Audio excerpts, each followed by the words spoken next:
We have heard that masturbating is something completely normal, but to what extent, how many times a day can you do it without being considered addicted? What if you can't stop? Let's answer these questions and why you should stop today with this act that seems normal but hides a trap for your life. Before we begin, I would like to apologize for the exaggerated cover, but I needed to draw your attention to this 21st century issue that weakens and harms all our young people and adults, leaving us without willpower. In this video, you will understand what happens to our brain scientifically and philosophically, and what Stoicism has to teach us about this. Also remember to subscribe to our channel and activate the bell so you don't miss anything. Now, let's begin. Current medicine is quite clear in stating that masturbation is completely normal, not only in humans but also evidenced in dogs and other mammals.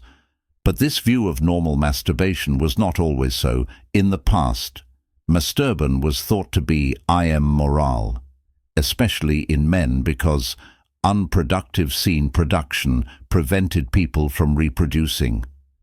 In the case of women, it was believed that masturbation could distance them from men by finding pleasure on their own, and without assistance to this moral burden was added the physical burden, stating that masturbation caused diseases, so it was not advisable to practice it at all. But let's return to the present. What do we know about masturbation, especially for men suffering from insomnia? What is known as that it induces sleep. The French Institute of Health and Medical Research concluded that the male brain deactivates sexual desire after orgasm. The cerebral cortex, the area responsible for conscious thought, goes to rest once the man reaches climax. This, in addition to nullifying the desire to continue having sexual relations, facilitates sleep. Therefore, many men fall asleep after sexual activity. But what is the problem? So what is wrong? Well, hidden in one of its benefits is a trap, and if you frequent this channel, you will see what I am talking about. Masturbation releases dopamine in your brain. This hormone is responsible for making us feel better, providing calm relief, stress reduction, and a sense of reward. This is caused by dopamine and is so pleasurable that some people become addicted. The Diagnostic and Statistical Manual of Mental Disorders. Incorporated in 2017, a new disorder called hypersexuality disorder. This classifies excessive masturbation under the category of obsessive-compulsive disorder, another vice that leads to mental and also familial destruction. In many cases, you won't be able to control yourself, and you become a slave to yourself, a victim of lack of control, thus seeking relationships with prostitutes, sex with multiple people, and as we saw in a previous video, excessive consumption of pornography. These are ways that a dopamine-saturated brain finds to obtain pleasure. Pay attention, addiction to masturbation comes from chemicals released in the brain, and as our brain adapts to the release of these, it feels the need to continually find the codes that generated the stimulation. Your brain will start asking for more and more dopamine to achieve the same pleasure it had the first time, making you always have to keep looking for how to masturbate again. This reaches an exaggerated point when your brain realizes that the release of dopamine is excessive and begins to block receptors in an attempt to stop you.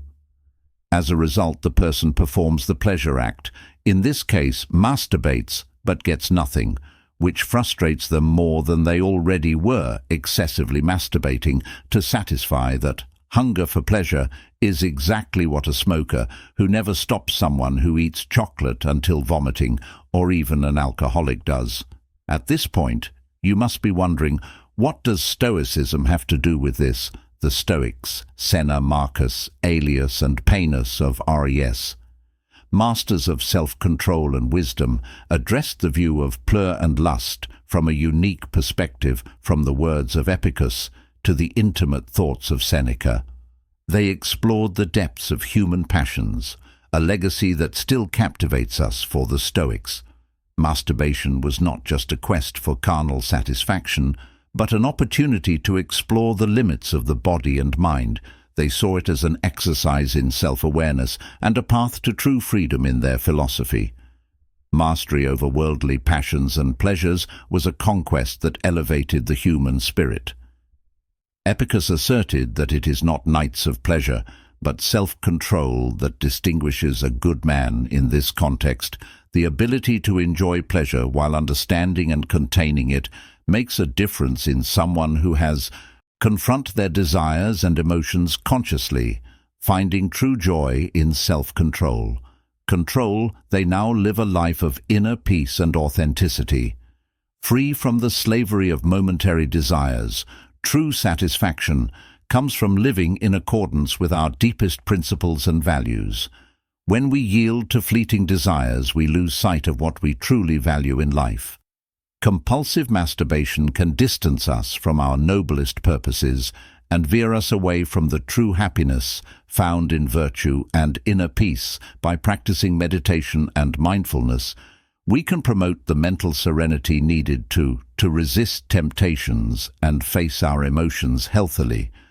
This compulsion becomes an obstacle to mental serenity, dragging us into regrets and steering us away from the peaceful peace found in self-control and moderation.